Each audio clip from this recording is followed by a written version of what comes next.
The EpiPen slipped from Ryan O'Connor's trembling fingers as the little girl's breathing steadied, her previously pale face slowly regaining color. Around them, the playground fell silent, the other parents watching in stunned disbelief at how quickly the ordinary Saturday afternoon had transformed into a life-or-death situation.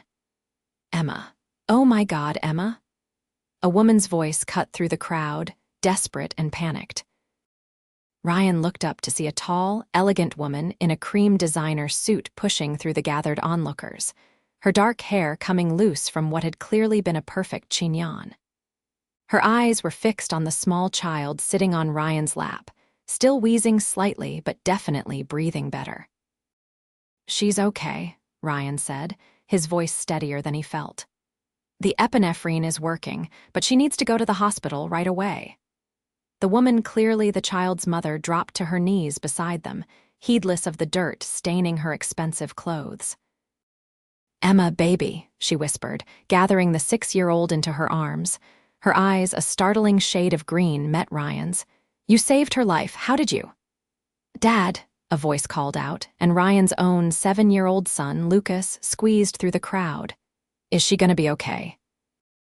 "I saw her eating my friend's sandwich and then she couldn't breathe," Ryan nodded, pulling his son close. "She'll be fine, buddy, but we need to get her to a doctor." He turned back to the woman. "Do you have a car? The hospital's only 10 minutes away." "Yes, my driver's waiting." The woman stood, cradling her daughter. "Please come with us. The doctors will want to know exactly what happened." And that was how Ryan O'Connor, struggling single father working 2 jobs to make ends meet, found himself in the back of a sleek Bentley, holding his wide-eyed son's hand, sitting across from Natalie Newbury, tech industry magnate, and one of the wealthiest women in the city. "I'm Natalie," she said softly as the car pulled away from the curb. "This is my daughter, Emma. Ryan O'Connor. This is Lucas." He hesitated. "I'm a nurse at County General, so I recognized the signs of anaphylaxis right away. Lucas has a severe peanut allergy, so I always carry an EpiPen." Natalie's eyes widened. "You used your son's emergency medication on my daughter?" Ryan nodded, suddenly worried about how much a replacement would cost. The copay alone was nearly a day's wages at his second job. "I couldn't just let her. It was peanut butter in that sandwich." "Allergic to peanuts too," Emma whispered weakly from her mother's lap. "Didn't know it was in there." Natalie held her daughter tighter, tears welling in her eyes. "I don't know how to thank you." Ryan shrugged uncomfortably. "Anyone would have done the same." "No," Natalie said firmly, her gaze intense. "They wouldn't have. Most people would have panicked or waited for an ambulance. She might not have." She trailed off, unwilling to finish the sentence with the children present. As the Bentley glided through traffic, Ryan couldn't help noticing the way Natalie's hands trembled slightly as she stroked her daughter's hair, the fierce, protective love in her eyes so familiar to him.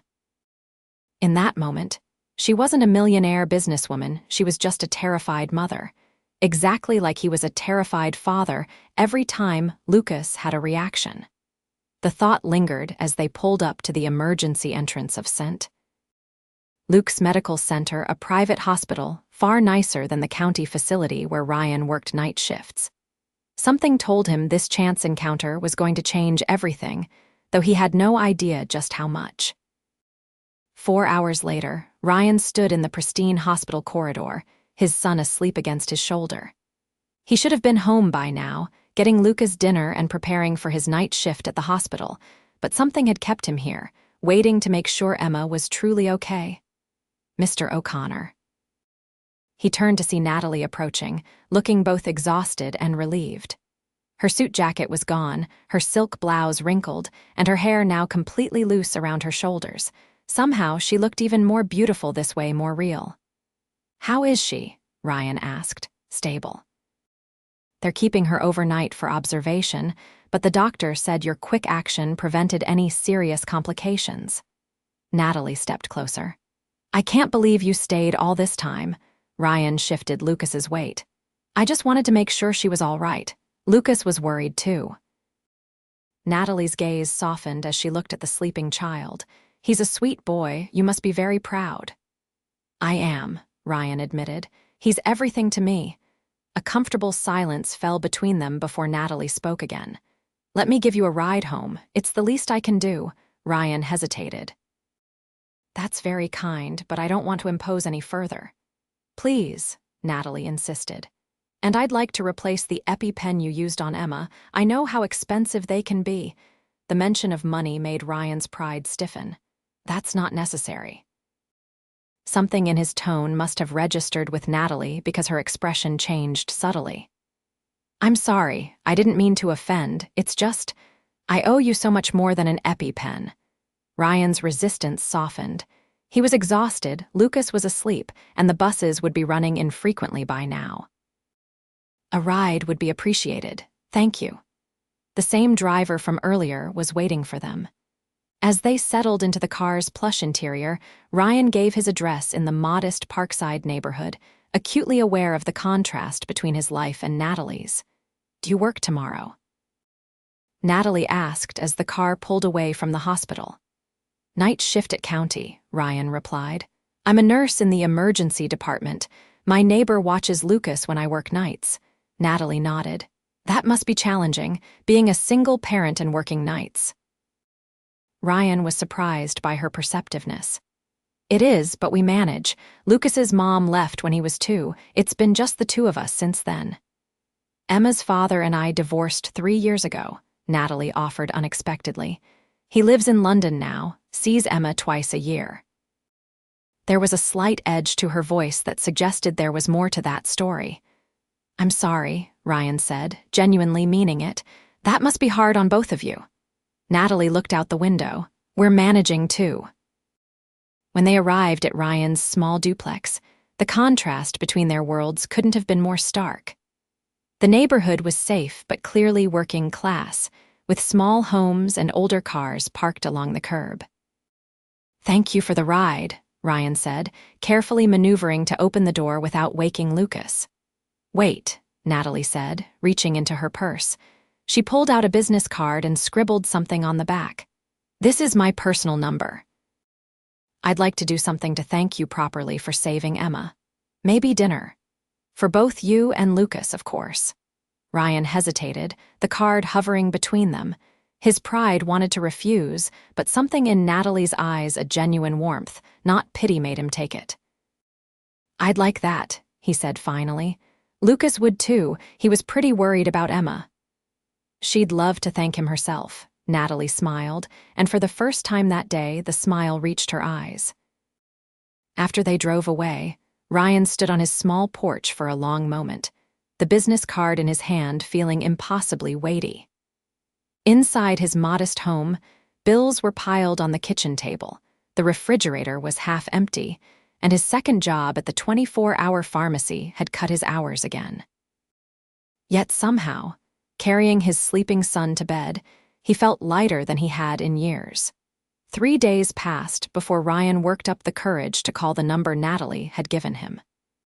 Between his shifts at the hospital, picking up extra hours at the pharmacy, and managing Lucas's school routine, he'd barely had time to think.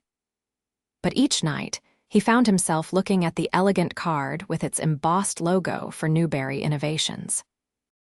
When he finally called, Natalie answered on the second ring. Ryan, she said, sounding genuinely pleased, I was hoping you'd call. How's Emma doing? He asked. Much better. Back to her usual energetic self. She's been asking about Lucas, actually. Ryan smiled. Lucas has been talking about her too. He's feeling very heroic for spotting the allergic reaction. As he should, Natalie replied warmly. Are you free this Saturday? I thought maybe we could take the kids to the aquarium and then have an early dinner. The aquarium, with its steep admission prices, was a place Ryan had promised to take Lucas for months, but hadn't been able to afford. That sounds great, he said, pushing aside his pride. Wonderful. I can pick you up around 10. Actually, Ryan said, making a quick decision, why don't I meet you there? I have some errands to run in that part of town anyway. It was a small lie, but it preserved some of his dignity. Of course, we'll meet you at the main entrance at 10. Saturday morning arrived clear and bright. Lucas was so excited he was dressed and ready an hour early, bouncing on his toes as Ryan tried to tame the boy's unruly red hair, so like his own. "Do you think Emma remembers me?" Lucas asked for the 5th time. "Do you think she'll want to see the shark tunnel?" "Do you think her mom is really a millionaire like Tommy at school said?" Ryan sighed. "Yes, she remembers you. I'm sure she'll love the shark tunnel, and it's not polite to talk about how much money people have, buddy." "But Tommy says a lot of things," Ryan interrupted gently. "What matters is that Emma is a nice girl who wants to be your friend. Her mom is very nice too." And she was, Ryan thought as they approached the aquarium entrance to find Natalie and Emma waiting for them. Today she was dressed casually in jeans and a simple blue sweater that brought out the color of her eyes, her dark hair pulled back in a loose ponytail. Without the designer suit and heels, she looked younger, more approachable though no less striking. "Ryan, Lucas," Emma called out, waving enthusiastically. She was a pretty child with her mother's dark hair and vivid green eyes. Lucas, suddenly shy, ducked behind Ryan's leg. "Hi, Emma," Ryan smiled. "Glad to see you feeling better." Natalie stepped forward. "Thank you for coming, I've already got our tickets." Ryan started to reach for his wallet, but Natalie shook her head. "Please, this is my thank you to you both." Before Ryan could object, the children had already moved ahead, Emma tugging Lucas toward the first exhibit, their initial shyness forgotten. "They seem to be getting along," Natalie observed as they followed the excited children. "Lucas has been talking about nothing else for days," Ryan admitted. "He doesn't get to do things like this very often." Natalie glanced at him. "Neither does Emma. Actually, I work too much." The honesty in her voice surprised him. "Single parent guilt, I know it well. Is there a support group for that?" Natalie asked with a small laugh. "If there is, I can't afford the dues," Ryan joked before he could stop himself. Instead of the awkward silence he expected, Natalie laughed genuinely. "I'd sponsor you." Throughout the day, Ryan was struck by how easy it was to talk to Natalie. Despite their different worlds, they shared the common language of parenthood, the worries, the joys, the constant balancing act. She asked thoughtful questions about his work as a nurse, seemingly genuinely interested in his perspective on healthcare. "I always wanted to be a doctor," Ryan found himself admitting as they watched the children press their faces against the glass of the tropical fish exhibit. "But when Lisa got pregnant with Lucas, I had to work instead of continuing school. Nursing was the fastest route to a stable job in medicine." "Do you regret it?" Natalie asked. Ryan watched his son pointing excitedly at a bright blue fish. "Never, not for a second. But sometimes I wonder what might have been." "I understand that," Natalie said quietly. "I wonder too sometimes." Ryan looked at her curiously. "What would someone like you have to wonder about?" Natalie's eyes met his. "Someone like me," Ryan flushed. "I didn't mean no, it's a fair question," she interrupted, her expression thoughtful. "From the outside, I suppose my life looks perfect. Successful company, financial security, beautiful daughter, but success came at a cost. My marriage, time with Emma, normal friendships." She smiled ruefully. "Do you know you're the first person in years who's treated me like a regular person? Not a potential investor or business connection or society figure." Ryan was taken aback by her honesty. "I'm just a single dad who happened to be in the right place with the right medicine." "You're more than that," Natalie said softly. "You're someone who puts others first, who works 2 jobs to give his son a good life, who stays at a hospital for hours just to make sure a stranger's child is okay." Their eyes held for a moment too long, and Ryan felt something shift between them, a recognition, perhaps, of something unexpected taking root. The moment was broken by Emma's excited shout. "Mom, Lucas says his dad makes the best spaghetti ever. Can we go to their house for dinner sometime?" Ryan immediately began to backpedal. "Oh, Emma, I'm sure your mom has much better. I'd love to try your famous spaghetti sometime," Natalie interrupted with a warm smile. "But today, I've made reservations at Pier Market." I hear they have excellent fish and chips that certain children might enjoy. The restaurant was nice, but not overly fancy, a perfect choice for the children, who were seated at their own small table adjacent to Ryan and Natalie's, close enough to supervise, but giving the adults a chance to talk. "You're good at this," Ryan observed, watching Natalie seamlessly order for both tables. "At what?" "Making everyone comfortable. I was worried this would be awkward, but you've made it. Nice." Natalie's smile was genuine. "I'm glad. I wanted you both to have a good time." Over lunch, their conversation deepened. Ryan learned that Natalie had built her tech company from the ground up, starting in her garage after college. That she'd been raised by a single mother who worked 3 jobs to put her through school. That despite her wealth, she still clipped coupons out of habit and did her own grocery shopping on Sundays because it kept her grounded. In turn, Ryan told her about growing up with 4 siblings in a cramped apartment in Chicago, about moving west for college on a partial scholarship, about meeting Lisa in nursing school and their whirlwind romance that ended almost as quickly as it began, leaving him with a 2-year-old son and a mountain of debt. She just wasn't ready for the reality of parenthood, Ryan explained. "I don't blame her anymore. Some people aren't cut out for it." "Still," Natalie said, "walking away from your child, I can't imagine." She sends birthday cards, calls sometimes. It's better than nothing. As they were finishing dessert, a massive sundae the children were sharing with gleeful abandon, Ryan's phone buzzed. It was his neighbor, Mrs. Patel, who was scheduled to watch Lucas that night while Ryan worked. "Everything okay?" Natalie asked, noting his frown. "My childcare for tonight just fell through. Mrs. Patel's daughter went into labor." He ran a hand through his hair. "I need to call work, see if I can find someone to cover my shift." "I could watch Lucas," Natalie offered immediately. Ryan stared at her. "What?" "Lucas could have a sleepover with Emma. We have plenty of room, and it would give the kids more time together." They're clearly enjoying each other's company. It was true. The children had been inseparable all day, with Emma showing none of the entitled behavior Ryan had secretly feared, and Lucas gradually coming out of his shell. "That's very kind, but I couldn't impose." "It's not an imposition," Natalie assured him. "Actually, it would be doing me a favor. Emma's been begging for a sleepover for months, but most of my colleagues' children are older." Ryan hesitated, torn between necessity and pride. "Are you sure?" "Absolutely sure," Natalie said firmly. "Besides, it's Saturday night. Emma doesn't have school tomorrow, and I'm guessing Lucas doesn't either." "No, he doesn't," Ryan admitted. "Then it's settled. We'll take good care of him, I promise." And that was how Ryan found himself driving to one of the city's most exclusive neighborhoods that evening, a hastily packed overnight bag for Lucas on the seat beside him. Following Natalie's directions, he pulled his aging Honda into a circular driveway before a stunning modern home perched on a hillside overlooking the bay. Natalie greeted him at the door, now dressed in yoga pants and a soft-looking sweater, her feet bare. The casual attire made her seem even more approachable, though Ryan's nerves remained on high alert. "The kids are in the game room," she explained, leading him through the airy, minimalist house.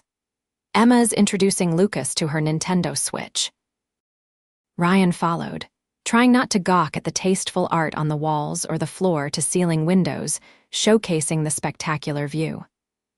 Despite its obvious luxury, the house felt surprisingly homey, with children's artwork displayed prominently and comfortable-looking furniture. They found the children sprawled on bean-bag chairs, intently focused on a racing game on a large screen. Lucas looked up when Ryan entered, his face split by a huge grin. "Dad, Emma has all the Mario games, and her mom says we can have pizza and watch a movie later." "That sounds awesome, buddy," Ryan smiled, kneeling down to his son's level. "You be good for Miss Newbury, okay? I'll pick you up tomorrow morning after my shift." "Can't I stay longer?" Lucas pleaded. "Emma said she has a pool." Ryan glanced at Natalie, who nodded encouragingly. "We could do lunch tomorrow if you'd like. Give you a chance to rest after your night shift before driving home." The offer was tempting. Ryan couldn't remember the last time he'd had a morning to himself after working all night. That would be great, actually. Thank you. After saying goodbye to Lucas and providing Natalie with his work number and all relevant medical information, the EpiPen is in the front pocket of his backpack, and he knows how to use it, but obviously call 911 first. Ryan headed for the door. Ryan, Natalie called as he was leaving. Drive safely tonight, and thank you for today. It's been really nice. There was something in her voice, a warmth that went beyond simple gratitude that stayed with Ryan throughout his shift. Even as he dealt with the usual Saturday night emergencies, the car accidents, the alcohol poisoning, the domestic disputes, he found his thoughts returning to Natalie's smile, to the easy conversation they'd shared, to the surprising connection he felt with someone from such a different world. The following morning, exhausted but unable to sleep, Ryan drove back to Natalie's house. It was just past 8 a.m., and he half expected to find everyone still asleep. Instead, he found Natalie and both children in the kitchen, making what appeared to be a massive batch of pancakes. "Dad," Lucas exclaimed, his face and shirt dusted with flour. "We're making breakfast. I told Miss Natalie how you always make pancakes on Sundays, and she said we could make them here too." "I hope that's okay," Natalie said, looking slightly uncertain for the first time since he'd met her. He was very insistent that Sunday means pancakes. "It's our tradition," Ryan explained, moved that his son had remembered and that Natalie had honored it. "Sunday pancakes, rain or shine." "Well then, you must stay and have some," Natalie insisted. "The kids have been working very hard." Ryan hesitated. He was dead on his feet, but the sight of Lucas so happy, so at ease in this kitchen that cost more than Ryan's entire house, made him nod. "I'd love to." Breakfast was chaotic and perfect. The pancakes were oddly shaped but delicious, especially when topped with fresh berries and real maple syrup. The children chattered excitedly about their evening, the movies they'd watched, the games they'd played, the ice cream sundaes Natalie had helped them make. And then we had a pillow fight. Emma explained, bouncing in her seat. "Lucas hit me with a big pillow and I fell over." "Lucas," Ryan began sternly. "It's okay, we were being careful," Emma assured him seriously. "Mom said we could as long as we didn't break anything or hurt each other." Ryan glanced at Natalie, who shrugged with a smile. "Supervised pillow fights are an important childhood experience, don't you think?" After breakfast, Ryan helped clean up despite Natalie's protests. The children disappeared upstairs to play, leaving the adults alone in the kitchen. "He wasn't any trouble, was he?" Ryan asked. "Not at all. He's a wonderful boy, Ryan, so polite and thoughtful." Natalie handed him a mug of coffee. "You've done an amazing job with him." The simple compliment meant more to Ryan than Natalie could possibly know. Single parenthood was often a thankless job, full of second-guessing and worry. "Thank you," he said simply. "That means a lot." "I mean it," Natalie insisted. "I've met plenty of children from privileged backgrounds who have none of Lucas's empathy or good manners." Ryan sipped his coffee, studying her over the rim of the mug. "You're not what I expected, you know." "Oh, what did you expect?" "I don't know, someone more." He searched for the right word. "Stuck up, entitled, out of touch," Natalie supplied with a wry smile. "Maybe," Ryan admitted. "But you're none of those things. You're just a mom who loves her kid, who happens to be extremely successful and wealthy." Natalie laughed. "Just a mom, huh? I like that." They talked for another hour, the conversation flowing easily between them. Ryan learned more about Natalie's company, which developed accessible technology for people with disabilities.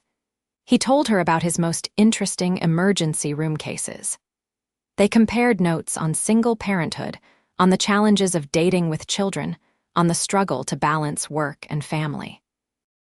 Lucas's mother has a new family now, Ryan found himself sharing. 2 more kids, a husband who's some kind of investment banker. They live in Connecticut. Lucas visited last summer and came back talking about their swimming pool and home theater for weeks. "That must be hard," Natalie said gently. Ryan shrugged. I want him to have those experiences. I just wish I could provide them myself sometimes. You provide him with something much more valuable, Natalie replied. Stability, love, your time and attention. Trust me, as someone who grew up with a single mother who worked constantly to keep us afloat, I know what matters most to a child. Ryan was surprised. You grew up without money? Natalie nodded. Until I was in college. My mother was a secretary who raised me alone after my father left. She worked multiple jobs so I could go to good schools. We lived in a one-bedroom apartment until I was 16. She smiled at his obvious surprise. Not all wealthy people are born that way, Ryan. Before Ryan could respond, Lucas and Emma burst back into the kitchen, begging to go swimming. Ryan protested that they hadn't brought swimwear, but Natalie waved this away. I always keep extra swimsuits for Emma's friends. I'm sure we have something that would fit Lucas. And you too, if you'd like to join them. The thought of stripping down to borrowed swim trunks in Natalie's presence made Ryan flush. I should probably head home, actually. Get some sleep before my shift tonight. Dad, Lucas whined. Please can we stay a little longer? I promise to be super quiet when we get home so you can sleep. Ryan wavered, looking between his son's pleading face and Natalie's warm smile. Why don't you go home and get some rest? Natalie suggested. I can bring Lucas home later this afternoon, say around 4. It was a tempting offer. Ryan was exhausted, and the thought of a few hours of uninterrupted sleep was almost irresistible. Are you sure it's not too much trouble? Not at all, Natalie assured him.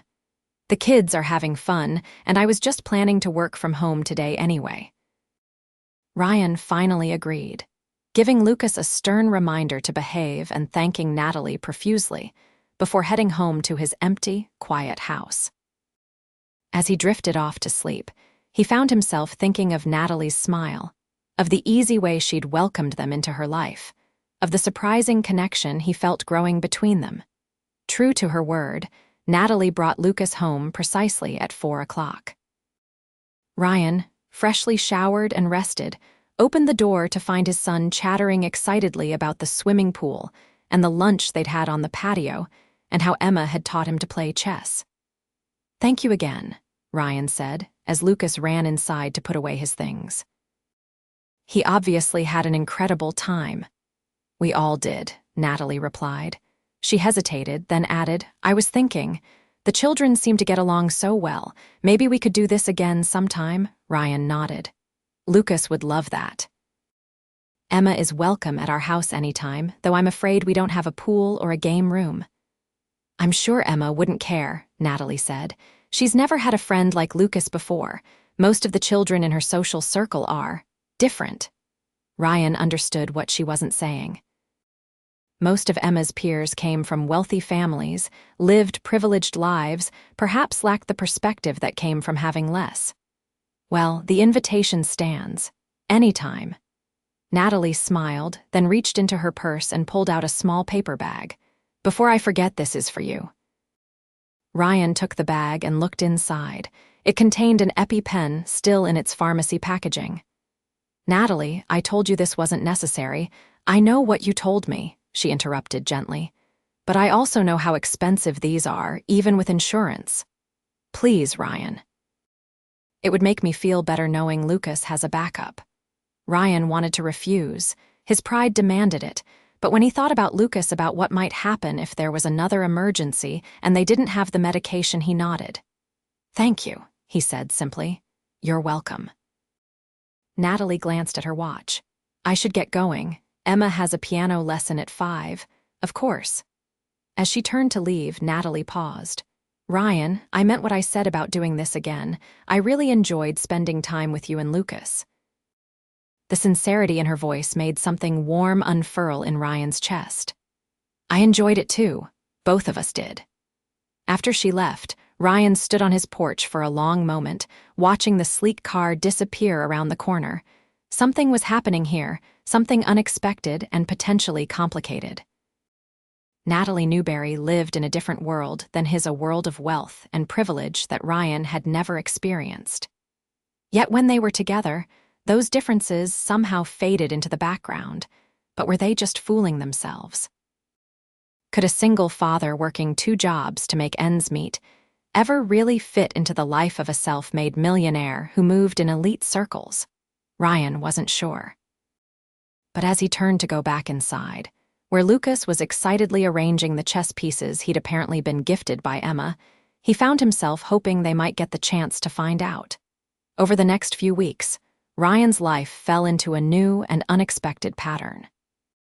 What began as occasional playdates between the children evolved into regular get-togethers that increasingly involved all 4 of them.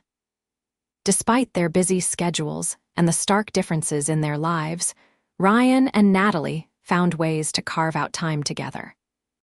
There were simple outings, a trip to the science museum, picnics in the park, movie nights at Ryan's modest home, where Natalie insisted on bringing fancy takeout that Ryan would have never splurged on himself.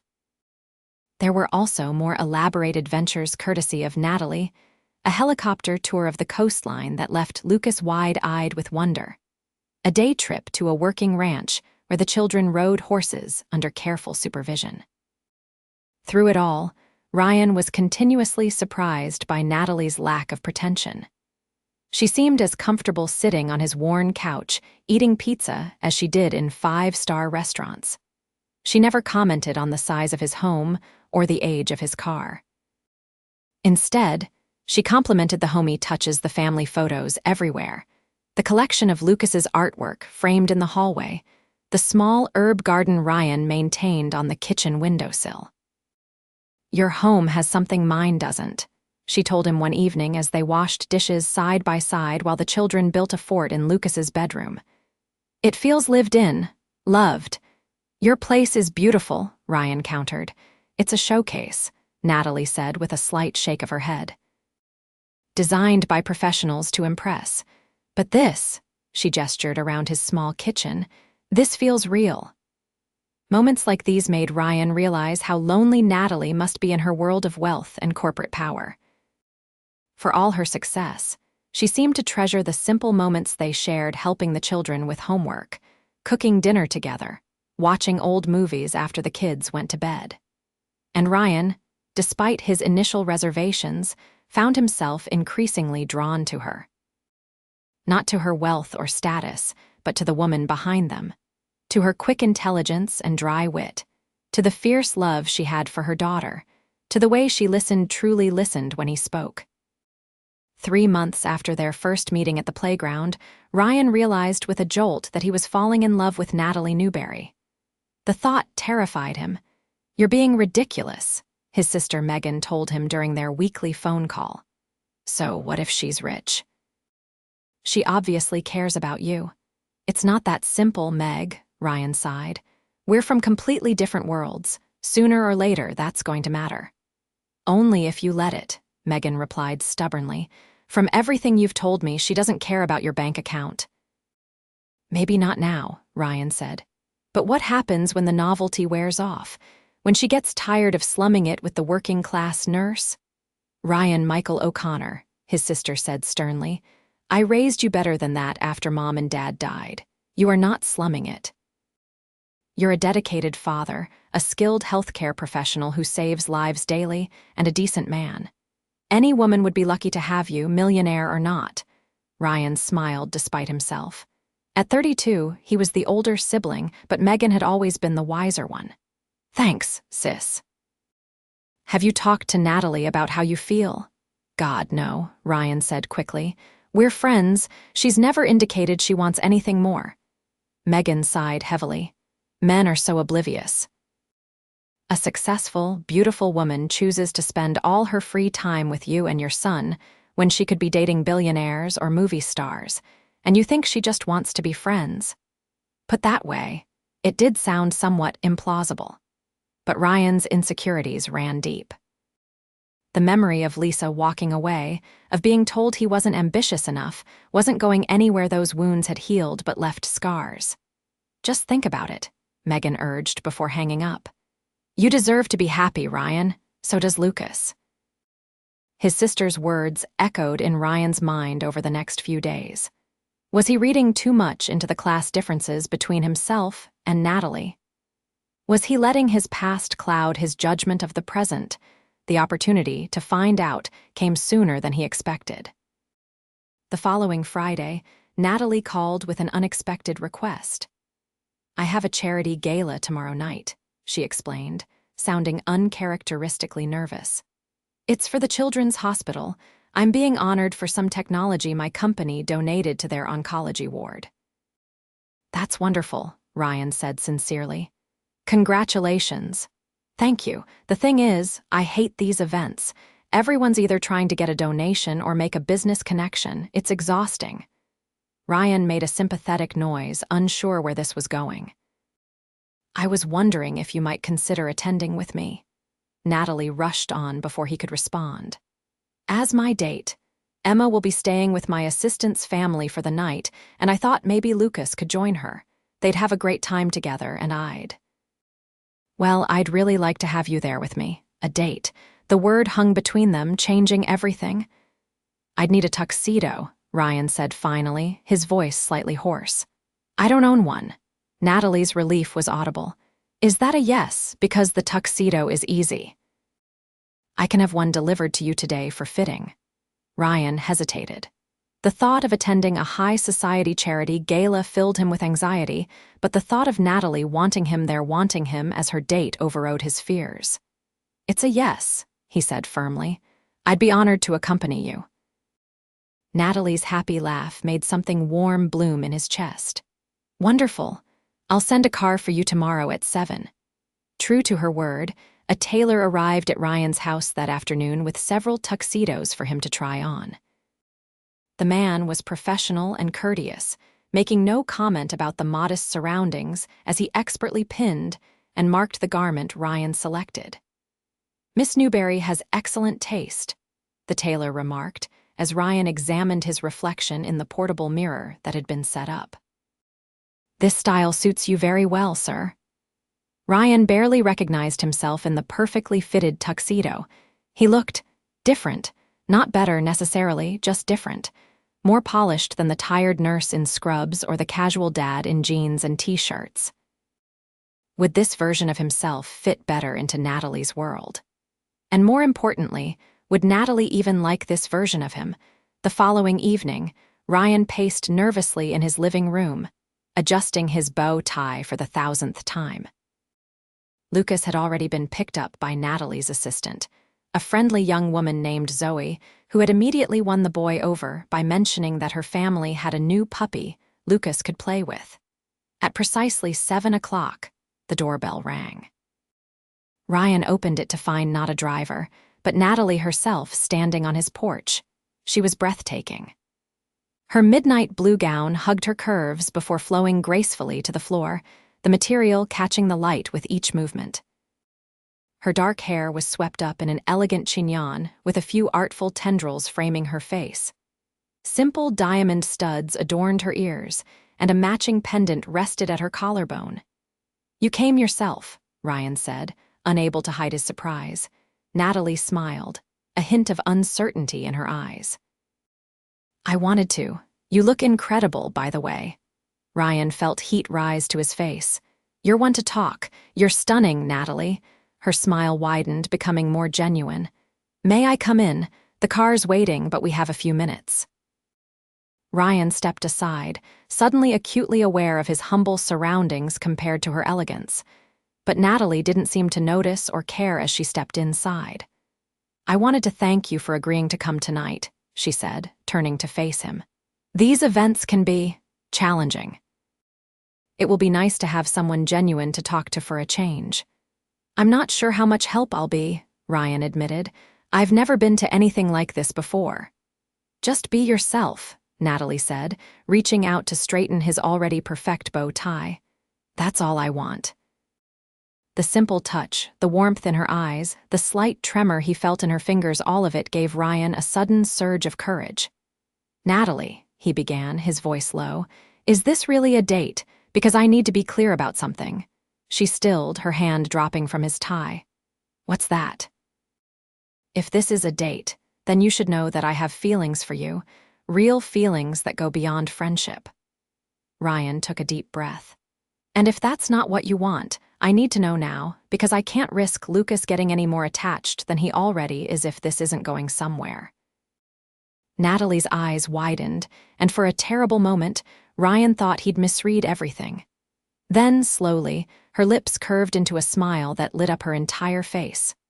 "Ryan O'Connor," she said softly, "I have been trying for weeks to figure out how to tell you that I'm falling in love with you." The world seemed to stop. "You have," she nodded, stepping closer. "I have never met anyone like you, someone so genuine, so dedicated, so completely unimpressed by all the trappings of my success. Do you know how rare that is in my world, to be wanted for yourself, not what you can provide?" Ryan swallowed hard. "I don't care about your money, Natalie. I never have." "I know," she whispered. "That's exactly why this terrifies me, because it's real." Ryan reached for her then, one hand cupping her cheek. "It is real, and yes, it's terrifying, but maybe that's how we know it matters." Natalie leaned into his touch, her eyes never leaving his. "So this is definitely a date, then?" Ryan smiled. "Definitely." The moment stretched between them, charged with possibility. Then, slowly, deliberately, Ryan leaned forward and pressed his lips to hers. The kiss was gentle at first, a question rather than a demand. But when Natalie's arms wound around his neck, when she pressed herself closer with a small sound of pleasure, the kiss deepened into something more urgent, more hungry. When they finally broke apart, both slightly breathless, Natalie laughed softly. "If we keep this up, we're going to be very late to the gala." "Would that be so terrible?" Ryan asked, his hands still resting on her waist. "Ordinarily, no," Natalie smiled. "But since I'm receiving an award, they might notice my absence." Ryan reluctantly stepped back. "Right, the gala, your award." Natalie reached for his hand, twining her fingers with his. "The night is young, Ryan, and we have all the time in the world to explore this." The gala was as lavish as Ryan had imagined: crystal chandeliers, champagne fountains, women dripping in jewels, men in immaculate formal wear. Normally, he would have felt hopelessly out of place. But with Natalie's hand in his, with the memory of their kiss still fresh, Ryan found himself surprisingly at ease. Natalie was right about one thing: many people approached them with transparent agendas, eyeing Ryan with barely concealed curiosity. But Natalie handled each interaction with grace and warmth, introducing Ryan simply as "the man who saved my daughter's life," a description that invariably led to genuine conversations rather than networking attempts. "That's Dr. Reynolds," Natalie murmured at one point, nodding toward an older man across the room. "Chief of Pediatrics at the hospital. He's been trying to recruit me for their board for months." Ryan followed her gaze. "Are you interested?" "I might be," Natalie admitted. "I've been thinking lately about scaling back at the company, spending more time on philanthropic work." She glanced at him. "More time with Emma, and with you and Lucas, if that's something you'd want." The implication that she was considering reshaping her life to include them more prominently made Ryan's heart race. "I think we'd both like that very much." Later, after Natalie had accepted her award with a gracious speech that emphasized the importance of making advanced medical technology available to all children regardless of their family's financial situations, they slipped away from the crowd onto a balcony overlooking the city. "You were amazing up there," Ryan told her, wrapping his arm around her waist as she shivered slightly in the night air. "I was so proud to be with you." Natalie leaned into him, resting her head against his shoulder. "Thank you for being here, for everything, really." They stood in comfortable silence for a moment, watching the city lights twinkle below. "Ryan," Natalie said eventually, her voice thoughtful, "there's something I need to ask you. Anything." She turned in his arms to face him. "Does my money bother you, truly?" "Because I sense sometimes that it creates a barrier between us, and I need to know if that's something we can overcome." Ryan considered the question carefully. "It doesn't bother me that you have money," he said finally. "What worries me sometimes is what that might mean for us. The differences in how we live, in what we can provide for our children." Emma doesn't care that Lucas doesn't have the latest gadgets or designer clothes, Natalie pointed out. She cares that he's kind and fun and listens to her stories. I know, Ryan agreed. But what about when they're older? When those differences become more apparent? Then we'll deal with it together, Natalie said firmly.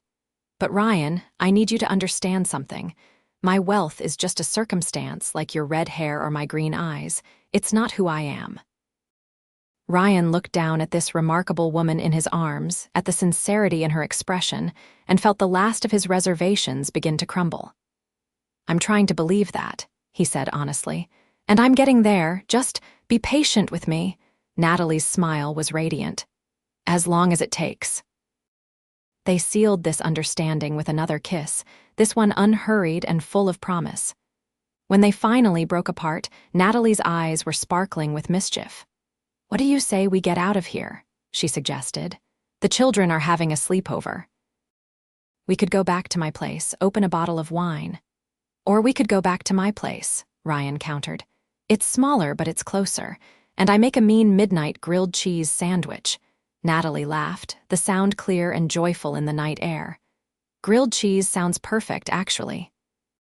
And so the Millionaire tech CEO and the struggling nurse left the glamorous gala early, trading crystal champagne flutes for mismatched mugs at Ryan's kitchen table, designer evening wear for borrowed comfortable clothes, sophisticated conversation for honest sharing of hopes and fears. It was, Ryan thought as they talked into the early hours of the morning, the beginning of something extraordinary. Not because of their differences, but because of what they shared: love for their children, respect for each other, and a connection that transcended the circumstances of their lives.